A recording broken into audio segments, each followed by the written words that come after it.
नमस्कार। आज की हिंदी शिक्षण में मैं रुचिता, सहायक अध्यापिका, विद्यालयी शिक्षा उत्तराखंड आपका स्वागत करती हूँ। आज हम कक्षा 7 हिंदी की पाठ्य पुस्तक वसंत के पाठ 2 हिमालय की बेटियां पर चर्चा करेंगे, जिसमें चर्चा के बिंदु रहेंगे पाठ का आदर्श वाचन, कठिन शब्दों के अर्थ एवं पाठ में आए प्रश्नोत्तर। आइए अध्याय की ओर बढ़ते हैं, जिसका नाम है हिमालय की बेटियां।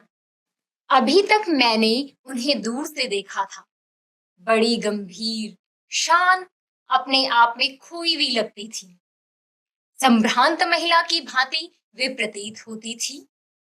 उनके प्रति मेरे दिल में आदर और श्रद्धा के भाव थे। माँ और दादी, मौसी और मामी की गोद की तरह उनकी धारा में डुबकियां लगाया करता। अब यहाँ पर जो नागार्जुन जी हैं, नागार्जुन जी के द्वारा हिमालय की बेटियां ये लिखा गया है, यानी कि इसके लेखक है नागार्जुन जी। वो कह रहे हैं कि जैसे कि आपको इस पाठ के शीर्षक से ही प्रतीत होता है कि हिमालय की बेटियां, यानी कि हिमालय और उसकी बेटियों के बारे में इस अध्याय में दिया गया है। अब जो हिमालय है उसकी बेटियां कौन है, ये हम इस अध्याय में पढ़ेंगे, जिसमें उन्होंने लिखा हुआ है, अभी तक मैंने उन्हें दूर से देखा था। किसको? हिमालय की बेटियां जो हैं उनको मैंने अभी तक दूर से ही देखा था। तो कैसी लगती थी? बड़ी गंभीर, शांत, अपने आप में खोई हुई लगती थी। और वो जब मैं उनकी बेटियों को देखता था तो वो कैसी लगती थी? गंभीर लगती थी, शांत लगती थी, अपने आप में खोई हुई लगती थी। संभ्रांत महिला की भांति वे प्रतीत होती थी। संभ्रांत का मतलब होता है कि शिष्ट महिला, कि वो कैसी लगती थी? शिष्ट महिला की भांति वे प्रतीत मतलब ज्ञात होना। कैसे लगती थी वो? एक शिष्ट सभ्य महिला की तरह लगती थी। उनके प्रति मेरे दिल में आदर और श्रद्धा के भाव थे। और जो हिमालय की बेटियां हैं उनके प्रति मेरे मन में क्या थे? आदर और श्रद्धा के भाव थे। माँ और दादी, मौसी और मामी की गोद की तरह उनकी धारा में डुबकियां लगाया करता। कि मैं क्या करता था? उनकी बेटियों की गोद में मैं क्या करता था कि जैसे मैं अपनी माँ और दादी की गोद में खेलता था, मौसी और मामी की गोद में खेलता था, वैसे ही मैं हिमालय की बेटियों की जो धारा थी उसमें डुबकियां लगाया करता था। अब हम डुबकी किस में लगा सकते हैं? डुबकी लगाते हैं हम पानी में। यानी कि जो हिमालय की बेटियां हैं उसमें पानी किस में रहता है? डुबकियां हम किस में लगा सकते हैं? पानी में। और पानी मतलब नदी। नदी में हम डुबकियां लगाते हैं ना। तो ऐसे ही क्या है, लेखक कह रहे हैं कि मैं जैसे माँ और दादी, मौसी और मामी की गोद में खेला हूं, वैसे ही मैं हिमालय की बेटी, यानी कि कौन? नदियों की गोद में, नदियों की धारा में डुबकियां लगाया करता था। परंतु इस बार जब मैं हिमालय के कंधे पर चढ़ा तो वे कुछ और रूप में सामने थी। और जब क्या है, उन्होंने अभी तक कहाँ देखा था? कि अभी तक उन्होंने बिल्कुल समतल मैदान में उन नदियों को देखा था और वहां क्या था? मैं डुबकियां लगाया करता था कि। लेकिन जब वो हिमालय के कंधे, यानी कि सर के नीचे, गर्दन के नीचे जो कंधा होता है, गर्दन के बगल में जो कंधा होता है, यहाँ तक, यानी कि वो जब हिमालय पर चढ़ी तो उनको क्या है, उन नदियों का कुछ और ही रूप दिखा। कुछ और ही रूप में वो सामने दिखी। मैं हैरान था कि यही दुबली पतली गंगा, यही यमुना, यही सतलुज समतल मैदानों में उतरकर विशाल कैसे हो जाती हैं। कि वो किस लिए हैरान थे कि जो अभी तक मैं क्या कर रहा हूं, जब मैं हिमालय के कंधे तक लगभग हूं तो यहाँ पर क्या है, मुझे जितनी भी नदियां दिख रही हैं वो कैसी दिख रही हैं? बिल्कुल पतली सी, दुबली पतली, यानी कि उसकी धार मुझे क्या लग रही है? पतली लग रही है। लेकिन यही नदियां जब क्या होती हैं, जब मैदानी भागों में जाती हैं तो समतल मैदान में कहाँ तक क्या हो जाती है, विशाल हो जाती है। विशाल यानी कि बड़ी हो जाती है। कैसे हो जाती है, बड़ी हो जाती है। अब उनके मन में एक प्रश्न उठता है कि जब मैं हिमालय पर देख रहा हूं, तो मैं हिमालय पर कैसे देख रहा हूं, मैं हिमालय पर देख रहा हूं कि ये नदियां क्या है, पतली हैं। लेकिन जब वो नीचे उतर रही है, मैदानों की तरफ उतर रही है, तो वो इतनी बड़ी कैसे हो जाती है। अब आगे इन्होंने लिखा है, इनका उछलना और कूदना, खिलखिलाकर लगातार हंसते जाना, इनकी यह भाव भंगी, इनका यह उल्लास कहाँ गायब हो जाता है। अब वो क्या कह रहे हैं कि इनका उछलना और कूदना। अब यहाँ पर देखिए, अब आप अपने मस्तिष्क में एक चित्र बनाइए कि क्या है, नदियां कहाँ है, पहाड़ों में है, हिमालय में है। और पहाड़ कैसे होते हैं, उबड़ खाबड़ होते हैं। तो वहां पर उबड़ खाबड़ जगह पर जब नदियां जाती हैं, तो वो क्या होती है, उछलती है, कूदती है। जैसे कि क्या, जैसे कि पहाड़ों में अगर पानी को बहाया जाए, तो वो क्या करता है, पानी किसकी तरह बहता है, उस पहाड़ की चढ़ाव और उतार की तरह बहना शुरू होता है।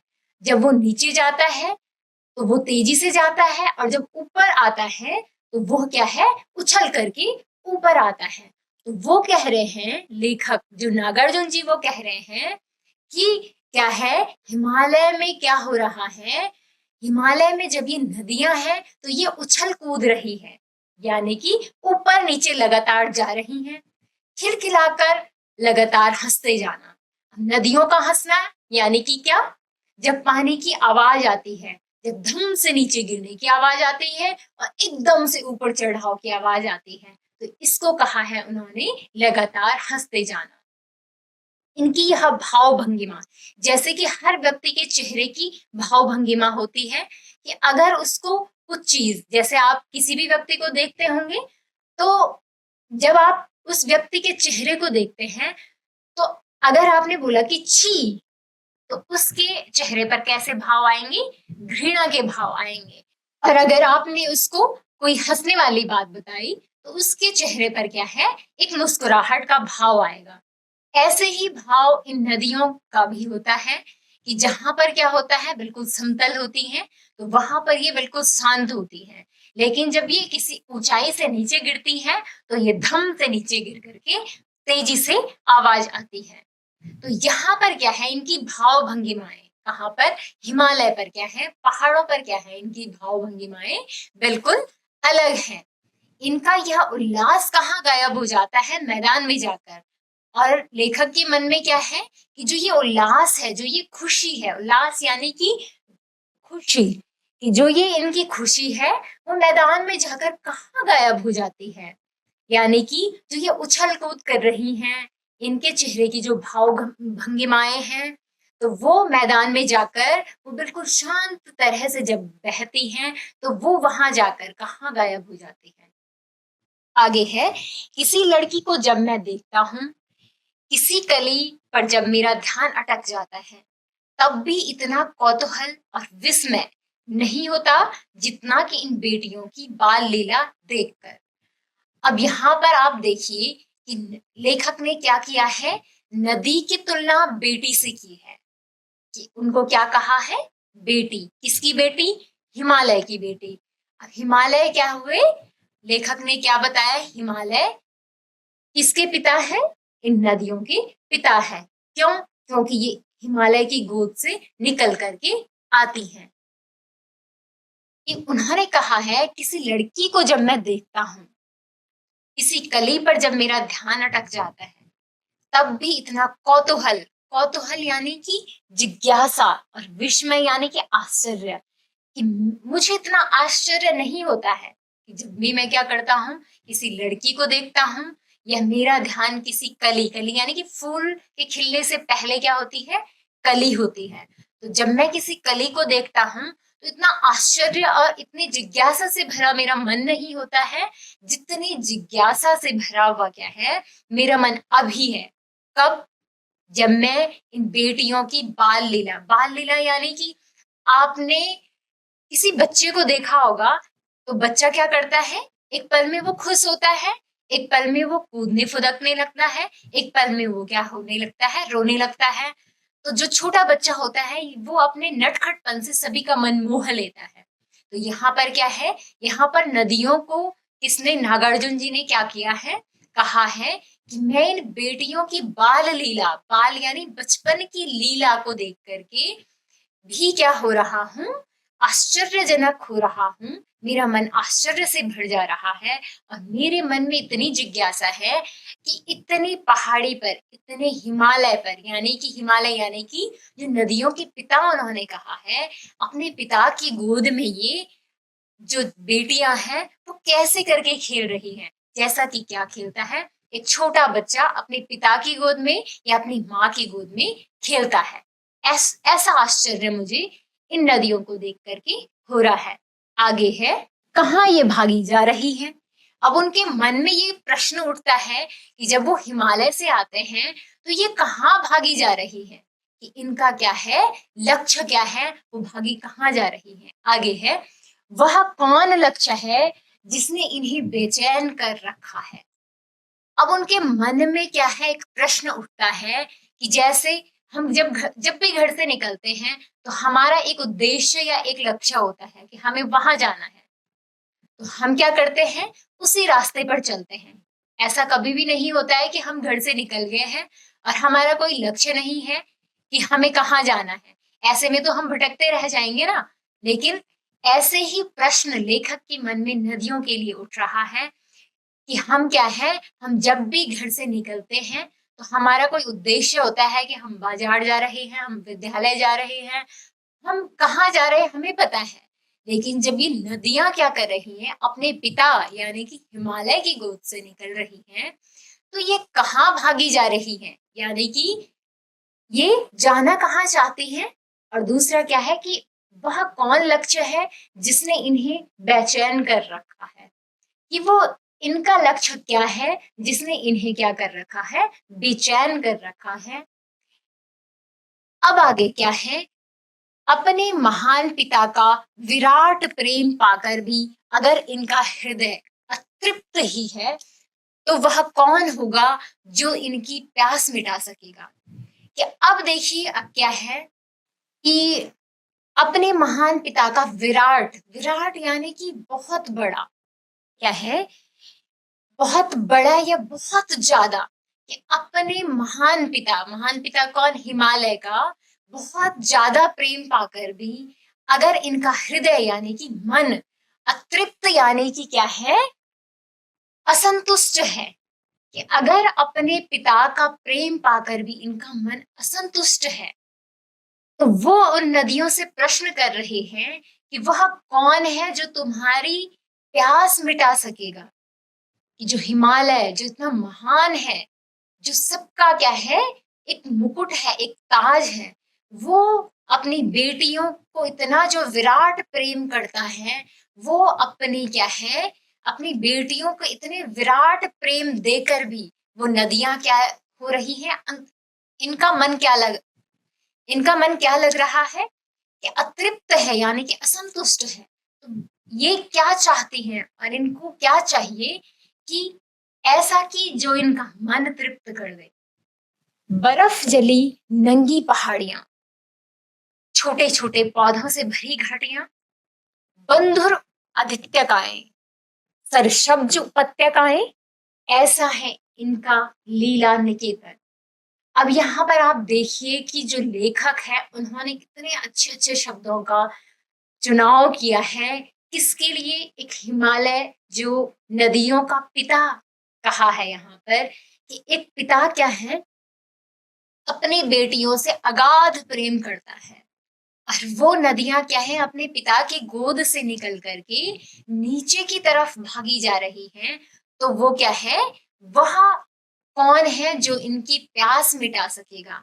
आगे है, बर्फ जली नंगी पहाड़ियां, कि क्या है, अग्नि से तो जंगल जलते ही जलते हैं, लेकिन पहाड़ियां क्या है, पहाड़ियों पर अत्यधिक मात्रा में, पहाड़ों में क्या है, अत्यधिक मात्रा में बर्फ गिरी हुई है। और बर्फ से जली हुई नंगी वो जो पहाड़ियां हैं, छोटे छोटे पौधों से भरी जो घाटियां हैं, कहाँ? हिमालय में। और यहाँ क्या है? बंधुर आदित्यकाएं। बंधुर का अर्थ है मुकुट और आदित्यका का मत अर्थ है पहाड़ के ऊपर की समतल भूमि।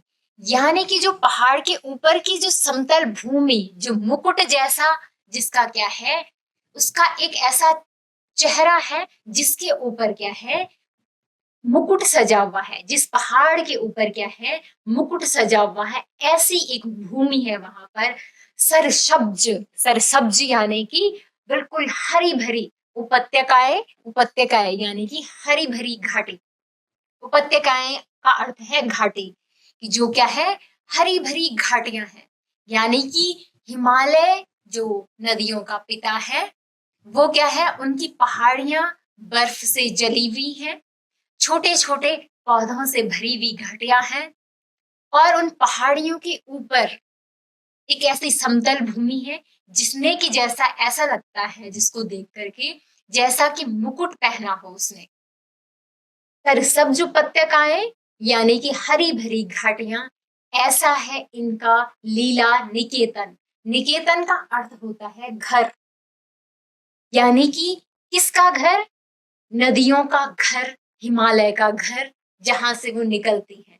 यानी कि जहां से वो निकलती है वहां क्या है, बहुत ही मनोहारी अद्भुत चित्रण है वहां का। ऐसी प्रकृति है, उस प्रकृति से होकर के वो क्या है, आ रही है।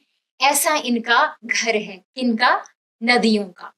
खेलते खेलते जब ये जरा दूर निकल जाती हैं तो देवदार, चीड़, सरो, चिनार, सफेदा, कैल के जंगलों में पहुंचकर शायद इन्हें बीती बातें याद करने का मौका मिल जाता होगा। कौन जाने, बुढ़ा हिमालय अपनी इन नटखट बेटियों के लिए कितना सिर धुनता होगा। बड़ी बड़ी चोटियों से जाकर पूछिए तो उत्तर में विराट मौन के सिवाय उनके पास और रखा ही क्या है। कि क्या है, खेलते खेलते, यानी कि जब ये पहाड़ियों में खेलते खेलते बहुत दूर निकल जाती हैं तो इनको क्या मिलता है? देवदार, चीड़, सरो, चिनार, सफेदा, कैल के जंगल मिलते हैं इन्हें। तो जब ये इन जंगलों से होकर के गुजरती हैं तो शायद ऐसे लगता है कि शायद इनको अपने पिता का घर याद आता होगा, या उन्हें अपनी बीती बातें, यानी कि उन्हें अपना बचपन याद आता होगा कि हमारा घर कैसा था, हमारे पिता हमसे कितना प्रेम करते हैं। इन सब बात करने इन सब बातों को याद करने का मौका इनको मिल जाता हो। कौन जाने, बुढ़ा हिमालय अपनी इन नटखट बेटियों के लिए कितना सिर धुनता होगा। जैसे कि क्या है, छोटे बच्चे क्या करते हैं, बहुत शैतानी करते हैं, अपने माता पिता के बहुत प्यारे होते हैं, दुलारे होते हैं, लेकिन क्या है, अपने माता पिता को बचपन में हर एक बच्चा अपनी शैतानी से क्या करता है, परेशान कर देता है। तो यहाँ पर लेखक ने भी क्या लिखा हुआ है कि जब ये नदियां अपने पिता के पास रहती होंगी तो क्या अपने नटखटपन से न जाने अपने पिता हिमालय को कितना परेशान करती होंगी और कितना अपने पिता के लिए क्या कर देती होंगी, मुश्किलें बढ़ा देती होंगी। आगे है, बड़ी बड़ी चोटियों से जाकर पूछिए तो उत्तर में विराट मौन के सिवाय उनके पास और रखा ही क्या है। कि क्या है, अगर हम क्या करें, बड़ी बड़ी चोटियों से जाकर के पूछिए तो उत्तर में, यानी कि हिमालय कहाँ स्थित है, उत्तर में स्थित है। तो उत्तर में क्या है, विराट मौन। विराट मौन मतलब बहुत बड़ा मौन, शांति के सिवाय उनके पास रखा ही क्या है। कि जब क्या है, अगर ये नदियां, सोचिए आप, अगर ये नदियां उन पहाड़ियों पर नहीं होती, अगर ये नदियां उन पहाड़ियों पर कल नहीं करती, अगर ये नदियां उन पहाड़ियों पर अपना नटखटपन नहीं दिखाती, अगर उनका घर अपने पिता हिमालय के यहाँ नहीं होता, तो ये जो चोटियां हैं उनसे पूछिए, ये चोटियां कितनी शांत और कितनी शांति से भरी होती। तब इन चोटियों में रखा ही क्या था, उनके पास बसता ही क्या। यानी कि उत्तर में जितनी भी पहाड़ियां हैं उनका अमूल्य जो धन है वो क्या है, नदियां हैं, जो इनकी गोद में क्या है, खेल रही हैं, अपना बचपन बिता रही हैं। अब आप यहाँ पर देखिए, एक शब्द आया है बीच में जो बार बार इस अध्याय में आ रहा है, हिमालय। हिमालय के पर्यायवाची शब्द हैं हिमगिरी, हिमाचल, गिरिराज, हिमपति और हिमाद्री। यानी कि हिमालय को अन्य इन नामों से भी जाना जाता है। आगे बढ़ते हैं। सिंधु और ब्रह्मपुत्र ये दो ऐसे नाम हैं जिनके सुनते ही रावी, सतलुज, व्यास, चिनाब, झेलम, काबुल, कुभा, कपिशा, गंगा, यमुना, सरयू, गंडक, कोशी आदि हिमालय की छोटी बड़ी सभी बेटियां आंखों के सामने नाचने लगती हैं।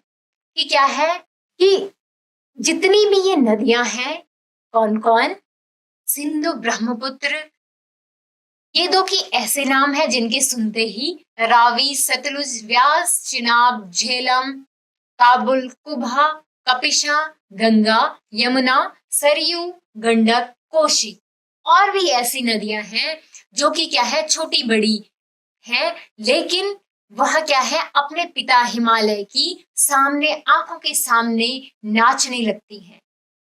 वास्तव में सिंध और ब्रह्मपुत्र स्वयं कुछ नहीं है। दयालु हिमालय के पिघले हुए दिल की एक एक बूंद न जाने कब से इकट्ठा हो होकर इन दो महानदों के रूप में समुद्र की ओर प्रवाहित होती हैं। प्रवाहित का अर्थ होता है बह जाना या बहना।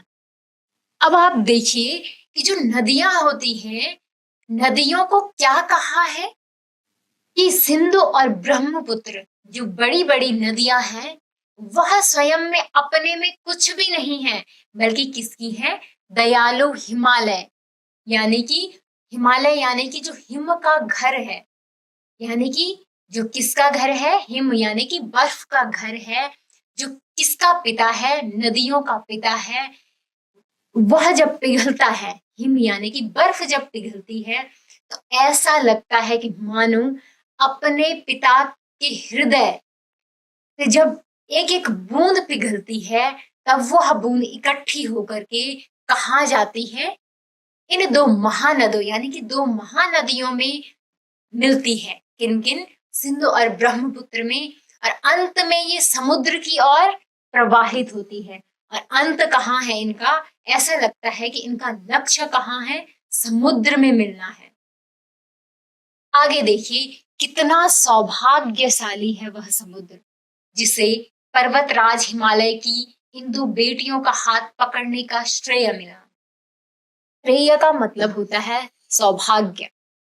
ये क्या है कि वह समुद्र कितना सौभाग्यशाली है कि जिसे क्या है, पर्वतराज हिमालय की, पर्वतों के राजा हिमालय की इन जो दो बेटियां हैं, उनका हाथ पकड़ने का सौभाग्य मिला है। आगे देखिए, जिन्होंने मैदानों में ही इन नदियों को देखा होगा, उनके ख्याल में शायद ही यह बात आ सके कि बूढ़े हिमालय की गोद में बच्चियां बनकर ये कैसे खेला करती हैं। कि क्या है कि जिन लोगों ने सिर्फ मैदान में ही नदियों को बहते हुए देखा होगा, कि वह कल्पना भी नहीं कर सकते हैं कि जो पर्वत, जो पहाड़, जो हिमालय में, कि क्या है, हिमालय की गोद में इन नदियों ने कैसे छोटे बच्चे की तरह खेला होगा, कैसे ये उछल उछल करके अपने अपने ही धुन में गाती चली जाती हैं और नीचे प्रवाहित होती चली जाती हैं। कि कैसे ये अपने पिता की गोद में खेलती हैं, खिलखिलाती हैं, हंसती हैं। आगे, माँ बाप की गोद में नंग धड़ंग होकर खेलने वाली इन बालिकाओं का रूप पहाड़ी आदमियों के लिए आकर्षक भले न हो, लेकिन मुझे तो ऐसा लुभावना प्रतीत हुआ वह रूप कि हिमालय को ससुर और समुद्र को उसका दामाद कहने में कुछ भी झिझक नहीं होती। अब यहाँ पर आप देखिए कि छोटे बच्चे को क्या है, माँ बाप नहलाते हैं, धुलाते हैं। क्या होता है, वह कभी कभार क्या कर लेते हैं, ऐसे ही नहलाते नहलाते खुश होते हैं या रोना शुरू हो जाते हैं या वह खेलने लगते हैं पानी के साथ। तो ऐसे ही क्या है, माँ बाप की गोद में क्या है, खेलने वाली वो बालिकाएं, बालिकाएं यानी कि जो नदियां हैं, उनका रूप शायद ही पहाड़ी आदमी, जो कि जिनका निवास स्थान पहाड़ों में ही रहता है, शायद ही उनके लिए आकर्षक यानी कि प्रभावित करने वाला हो, कि उनका वो रूप शायद ही प्रभावित करने वाला न हो। लेकिन मुझे तो, कौन कह रहा है, लेखक ऐसे कह रहे हैं कि मुझे तो ऐसा लुभावना, लुभावना यानी कि सुंदर, जो अपनी सुंदरता से अपनी ओर आकर्षित करता है, कि मुझे तो ऐसे सुंदर प्रतीत हो रहा है कि जैसे हिमालय क्या हो, ससुर हो। अब यहाँ पर कल्पना देखिए, लेखक ने हिमालय को क्या कहा है, ससुर कहा है, नदी को क्या कहा है, बेटी कहा है, और समुद्र यानी कि जहां जाकर के वो वही की हो जाती हैं, समुद्र को उन्होंने दामाद कहा है। तो ऐसी कल्पना, ऐसी सुंदर कल्पना लेखक ने यहाँ पर की है कि पिता अपनी बेटियों को क्या करता है, अपनी गोद में खिलाता है, प्रसन्न होता है अपनी बेटियों को देख करके। जब वो धीरे धीरे बड़ी होती है तो वह नीचे की ओर प्रवाहित होने लगती हैं, और क्या है, जब वह मैदानी क्षेत्रों में आती हैं और अंत में वह कहाँ जाकर के मिल जाती हैं, समुद्र में जाकर के मिल जाती हैं। ऐसा लगता है कि जैसे एक छोटी सी बेटी अपने माँ बाप की गोद में खेल करके धीरे धीरे वह बड़ी होती है, और एक दिन ऐसा आता है कि एक पिता अपनी बेटियों का कन्यादान करने के बाद क्या कर देता है, उनको उनके ससुराल विदा कर देता है। तो ऐसे ही कल्पना उन्होंने इस वाली पंक्ति में की है कि हिमालय को उन्होंने क्या कहा है, ससुर कहा है, बेटियां किसको कहा है, नदियों को कहा है, और समुद्र को क्या कहा है, उसका दामाद कहा है, जो कि क्या है, उनका लक्ष्य है, किनकी, नदियों का लक्ष्य। कालिदास के विरही यक्ष ने अपने मेघदूत से कहा था, वेत्रवती यानी कि बेतवा नदी को प्रेम का प्रतिदान देते जाना, तुम्हारी वह प्रेयसी तुम्हें पाकर अवश्य ही प्रसन्न होगी। यह बात इन चंचल नदियों को देखकर मुझे अचानक याद आ गई, और सोचा कि शायद उस महाकवि को भी नदियों का सचेतन रूपक पसंद आया था। कि अब क्या है, कालिदास के मेघदूत में उन्होंने क्या कहा है कि नदी को क्या कहा है कि तुम क्या करना, कि प्रेम का प्रतिदान, प्रतिदान अर्थात बदले में प्रेम को देना, और विरही यानी कि वियोगी, कि जो अपने प्रेम से बिछड़ जाता है, प्रेम से बिछड़ने के बाद जो दुख होता है, उस दुख को कहते हैं विरह। तो क्या है, ऐसा लगता है, और दूसरी वो कल्पना क्या कर रहे हैं, लेखक कल्पना कर रहे हैं कि जो महान कवि कालिदास हुए हैं, उन्होंने भी क्या किया है, इन नदियों को देखकर ही अपना एक ऐसा जो बहुत ही प्रसिद्ध जो उनका महाकाव्य है, वो मेघदूत जो इतना प्रसिद्ध हुआ है, उन्होंने इन नदियों को देखकर ही क्या किया है, अपनी प्रेयसी यानी कि प्रेमिका को क्या किया है, याद किया है कि शायद ऐसे ही क्या है, तुम्हें वो पाकर अवश्य ही प्रसन्न होगी। और यह बात लेखक को कब याद आई, उन चंचल नदियों को देख करके याद आई। आगे है, दरअसल जो भी कोई नदियों को पहाड़ी घाटियों और समतल आंगनों के मैदानों में जुदा जुदा शक्लों में देखेगा, वह इसी नतीजे पर पहुंचेगा, नतीजे यानी कि परिणाम पर पहुंचेगा। क्या है कि जो नदियों को कैसे देखेगा, पहाड़ी घाटियों में देखेगा और समतल आंगनों में देखेगा, वह नदियों का इसी रूप से मोह करके, वह उनके रूप से मोहित होकर के उन पर क्या है, उनकी जैसे जुदा जुदा शक्लें देखेगा, उनके जैसे जुदा जुदा नटखटपन देखेगा, और वह इसी नतीजे पर पहुंचेगा। किस नतीजे पर, कि वह नदियां क्या करती हैं, अपने पिता की गोदी में खेलती हैं, फिर धीरे धीरे जब वो बड़ी होती हैं तो वह क्या है, अपने शांत रूप में आकर के समुद्र में पहुंच जाती हैं। आगे है, काका कालेलकर ने नदियों को लोक माता कहा है। जो काका कालेलकर हुए हैं, नदियों को क्या कहा है? लोक माता कहा है। किंतु माता बनने से पहले यदि हम इन्हें बेटियों के रूप में देख लें तो क्या हर्ज है? और थोड़ा आगे चलिए, इन्हीं में अगर हम प्रेयसी की भावना करें तो कैसा रहेगा? ममता का एक और भी धागा है जिसे हम इनके साथ जोड़ सकते हैं। अब आगे देखिए, अभी तक उन्होंने एक बेटी के रूप में नदी को देखा है, लेकिन उन्होंने कहा है कि नदी सिर्फ बेटियों के रूप में ही नहीं, बल्कि इन्होंने क्या कहा है? माता बनने से पहले यदि हम इन्हें बेटियों के रूप में देख लें, कि क्या है, नदियों को हम किस रूप में देख लें? बेटियों के रूप में देख लें, तो क्या हर्ज है कि हम इन नदियों को क्या है, अपनी बेटियों के रूप में देखें? तो हर्ज ही क्या है? और थोड़ा आगे चलिए, इन्हें हम प्रेयसी के रूप में, यानी कि इन्हें अगर हम आगे चल करके एक प्रेमिका के रूप में देखें, एक प्रेमिका के भाव से देखें, तो कैसा रहेगा? ममता का एक और भी धागा है कि क्या है, माँ हमेशा ममता के लिए प्रसिद्ध होती है। तो क्या है, एक प्रेयसी के बाद अगर हम उसकी जो माँ की ममता, यानी कि जो माँ का प्यार होता है, उसके माँ के प्यार की तरह देखें, तो क्या है, इसे हम क्या कर सकते हैं? इस रूप में भी यह सिद्ध होती है, यानी कि इस भाव के साथ हम इन नदियों को जोड़ कर अगर देखें तो वह क्या है, बिल्कुल सिद्ध होती है। आगे है, बहन का स्थान कितने कवियों ने नदियों को दिया है? कि क्या है कि कितने सारे कवियों ने क्या किया है? बहन का स्थान किसको दिया है? नदियों को दिया है। इतने सारे संबंध जोड़ने के बाद क्या किया है? लेखक ने उनको क्या किया है? जो नदियां हैं, उनके रूप को, उनकी शक्ल को, उनके भाव भंगिमाओं को हमारे सामने प्रस्तुत किया है। यहाँ पर एक शब्द आया है, माता। अब यहाँ पर आप देखिए, अब यहाँ पर आप देखिए कि माता जो शब्द आया है, जो माता शब्द आया है, इसके पर्यायवाची हम यहाँ देखेंगे। माता को और क्या क्या शब्दों से जाना जाता है? जननी, अम्मा, मातु, जन्मदात्री, माई, मातरी या मातृ। इन्हीं शब्दों से हम माता को जानते हैं। आगे है, एक दिन मेरी भी ऐसी भावना हुई थी। थोलिंग, थोलिंग यानी कि तिब्बत। बात है, मन उचट गया था, तबीयत ढीली थी, सतलज के किनारे जाकर बैठ गया। दोपहर का समय था, पैर लटका दिए पानी में।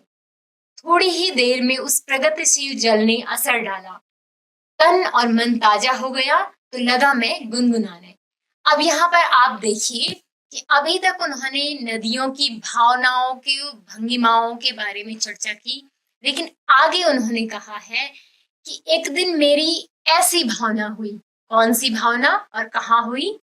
उन्होंने कहा, ये थोलिंग यानी कि तिब्बत की बात है। मन उचट गया। उचट का मतलब होता है ऊब जाना या उदासी आ जाना, कि मेरा मन क्या था? उचट गया था। तबीयत कैसी थी मेरी? ढीली तबीयत थी, यानी कि तबीयत भी इनकी क्या थी? ठीक नहीं थी। उन्होंने क्या किया? सतलज के किनारे बैठ गया, यानी कि सतलज क्या है? नदी है। इन्होंने क्या किया? सतलज नदी के किनारे जा करके बैठ गए। और कौन सा समय था? दोपहर का समय। दोपहर यानी दिन का समय। इन्होंने क्या किया? पैर लटका दिए पानी में। अब क्या किया? इन्होंने अपने पैर लटका दिए पानी में। कब? जब इनका मन में उदासी थी, आलसपन था, मन बिल्कुल ऊब गया था, तबीयत भी इनकी ठीक नहीं थी, तो इन्होंने क्या किया? सतलज नदी के किनारे गए और दोपहर के समय में पैर लटका करके पानी में और बैठ गए वहां। थोड़ी देर में उस प्रगतिशील जल ने असर डाला। प्रगतिशील यानी कि आगे की ओर जो बढ़ रहा था, जल यानी कि पानी। कहा? नदी का पानी। उस नदी के पानी ने क्या किया? जो तेजी से आगे की ओर बढ़ता जा रहा था, उस पानी ने क्या किया? इनके मन पर क्या असर डाला कि तन और मन ताजा हो गया, तो लगा मैं गुनगुनाने। यानी कि जब इनकी मन जब इनकी तबीयत बिल्कुल भी ठीक नहीं थी, मन में उदासी थी, तो क्या हुआ, इन्होंने जैसे ही पैर लटका दिए किस नदी में, सतलज नदी के किनारे जाकर के जब ये बैठे और पानी में अपने पैर डाल दिए, तो जो पानी तेजी से नदी में आ रहा था, जब उस पानी का स्पर्श इनके पैर में हुआ, जो तेजी से बहाव की ओर जा रहा था, तो इनका मन अचानक क्या हो गया, उस ठंडे पानी से इनका मन और तन ताजा हो गया। तो वो लगे गुनगुनाने, क्या, जय हो सतलज बहन तुम्हारी, लीला अचरज बहन तुम्हारी, हुआ मुदित मन हटा खुमारी, जाऊं मैं तुम पर बलिहारी। तुम बेटी यह बाप हिमालय, चिंतित पर चुपचाप हिमालय, प्रकृति नटी के चित्रित पट पर, अनुपम अद्भुत छाप हिमालय, जय हो सतलज बहन तुम्हारी। अब यहाँ पर वो सतलज को एक बहन की तरह देख करके क्या कर रहे हैं कि जय हो, कि क्या है कि जय हो सतलज बहन तुम्हारी, कि तुम्हारी क्या है, जय हो। क्यों जय हो, लीला अचरज, लीला अचरज यानी तुम्हारा खेल जो है, तुम्हारी लीला जो है वो अचरज यानी कि आश्चर्यजनक है। हुआ मुदित मन हटा खुमारी, मुदित यानी कि खुश, यानी कि मेरा मन जैसे ही मेरे पैरों ने तुम्हारे पानी को छुआ है, तो क्या है, मेरा मन खुश हो गया, और हटा खुमारी यार यानी कि आलसपन बिल्कुल ही हट गया है, कि जाऊं मैं तुम पर बलिहारी, यानी कि मैं तुम पर बलिहारी जाऊं, मैं तुम पर न्योछावर हो जाऊं, कि वो उस नदी को, जो सतलज, जो जिसको वो क्या कह रहे हैं, बहन कह रहे हैं, मैं क्या हूं, मैं तुम पर न्योछावर हो जाऊं, कि तुम्हारा जो जल है, तुम्हारा जो पानी है, उसमें मेरे पांव रख करके मेरा मन खुश हो गया है, मेरा आलसपन दूर हो गया है, ऐसी बहन पर क्या है, मैं न्योछावर हो जाऊं। तुम बेटी यह बाप हिमालय, कि क्या है, तुम बेटी हो और तुम्हारा पिता कौन है, हिमालय है। चिंतित पर चुपचाप हिमालय, यानी कि वो चिंतित है, क्यों, क्योंकि उसकी बेटी क्या है, घर से बाहर जा रही है, मैदानों की तरफ जा रही है, लेकिन वह हिमालय क्या है, बिल्कुल चुपचाप है।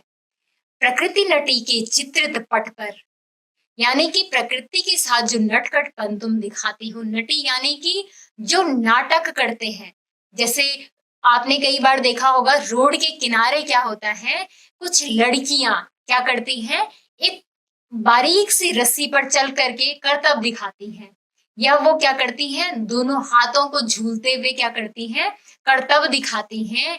ऐसे ऐसे अनोखे करतब और ऐसे ऐसे साहसिक करतब जो दिखाती हैं, तो वो क्या कह रहे हैं, यहाँ पर उन्होंने क्या कहा है, प्रकृति नटी, उस नदी को कहा है, जो पहाड़ों पर जो तुम इतनी उछल कूद करती हैं, प्रकृति में जो तुम इतनी घुल मिल जाती हो, ऐसा जो तुम नाटक करती हो, ऐसा जो तुम नटखटपन अपना दिखाती हो, तो उनके मन पर क्या है, अनुपम अद्भुत छाप हिमालय, की क्या है, अनुपम यानी कि जिसकी कोई उपमा न दी जा सके, इतना सुंदर कि जिसके जिसके समान कोई दूसरा ना हो। अद्भुत यानी कि जिसके समान, अनुपम यानी कि जिसकी कोई उपमा न दी जा सके, अद्भुत यानी कि जो बहुत ही सुंदर हो, जिसके अलावा इस दुनिया में कोई और न हो, ऐसी छाप हिमालय की तुम पर छूटी हुई है, ऐसी छाप हिमालय की तुम हो, जय हो सतलज बहन तुम्हारी, यानी कि जो सतलज बहन है, जिसको कि लेखक क्या कर रहे हैं, बहन नाम की संज्ञा दे रहे हैं, ऐसी बहन की क्या हो, जय हो। इस प्रकार से क्या है, नागार्जुन जी ने जो ये पाठ लिखा है, इस पाठ में नदी और हिमालय का जो एक सुंदर सा क्या है, संबंध है, पिता और बेटी का, उस संबंध को, और नदियों का जो बालपन है, और नदियों का जो बांकपन है, और नदियों का जो भाव भंगिमाएं हैं, इस पाठ में बहुत ही सुंदर रूप से चित्रित किया गया है। अब आगे है भाषा की बात। इसमें हम भाषा की बात में पढ़ेंगे विशेषण किसे कहते हैं। विशेषण कहते हैं जो शब्द संज्ञा, जो शब्द संज्ञा और सर्वनाम जो संज्ञा और सर्वनाम शब्दों की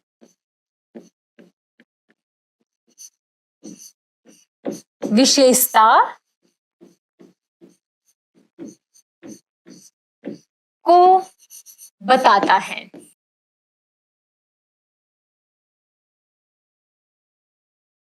जो शब्द क्या करता है, संज्ञा और सर्वनाम शब्दों की विशेषता को बताता है। अब विशेषता को वो कैसे बताता है, ये तो हुई उसकी परिभाषा।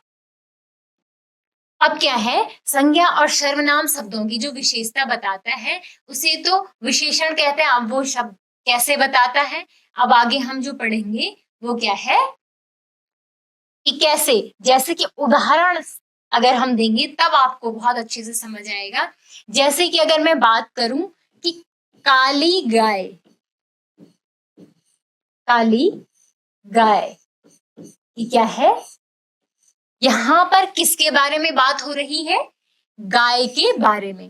किसके बारे में, गाय के बारे में। और ये कह रही है कि कैसी है।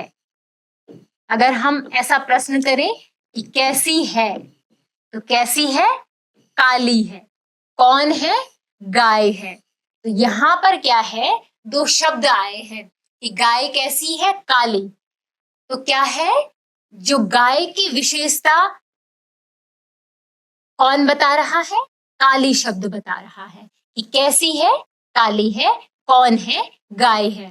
तो यहां पर क्या है, यहां पर जो ये गाय शब्द है ये क्या है, विशेष्य। ये क्या है, विशेष्य है। और जो काली शब्द है वो क्या है, विशेषण। वो कौन सा है, विशेषण। यानी कि यहां पर हम अगर सीधे सीधे शब्दों में बताएं तो क्या है, जो शब्द कैसी है का उत्तर दे, कैसी है का उत्तर दे, तो वो क्या है, विशेषण है। यहां पर मात्र, यहां पर ये जो प्रश्न बन रहा है मात्र यहीं तक सीमित है कि जो जो क्या है, जो शब्द कैसी है का उत्तर दे वो क्या है, विशेषण। अगर मैं दूसरे उदाहरण की, एक उदाहरण तो ये हो गया है, दूसरा उदाहरण अगर हम दूसरे उदाहरण की बात करें तो दूसरा उदाहरण अगर मैं बोलूं लाल गुलाब, कि हम किसके बारे में बात कर रहे हैं, गुलाब के बारे में बात कर रहे हैं। और कैसा है, मैंने बोला था यहाँ पर कि कैसा है, लाल है। तो ये क्या है, विशेषण है। यानी कि गुलाब शब्द की विशेषता कौन बता रहा है, लाल शब्द, कि गुलाब कैसा है, तो लाल है। यहाँ पर आपको समझ में आ गया होगा कि विशेषण क्या है, जो शब्द संज्ञा और सर्वनाम शब्दों की विशेषता को बताता है कि वह कैसा है, तो वो क्या होते हैं, विशेषण होते हैं। जैसे कि लाल गुलाब, काली गाय, या नीला आसमान, सफेद शर्ट। तो यहाँ पर नीले आसमान में क्या है, नीला क्या है, आसमान। आसमान कैसा है, नीला है। तो नीला क्या हो गया, विशेषण, और आसमान क्या हो गया, विशेष्य। अब आगे की ओर बढ़ते हैं। आइए मूल्यांकन प्रश्न की ओर बढ़ते हैं, जिसमें प्रश्न है नीचे दिए गए विशेषण और विशेष्य का मिलान कीजिए। यहाँ पर हमने क्या करना है, मिलान करना है। जैसे कि हमने पीछे पढ़ा था कि विशेषण और विशेष्य क्या है, ये विशेषण शब्द दिए गए हैं और ये क्या है, इसके आगे विशेष्य है।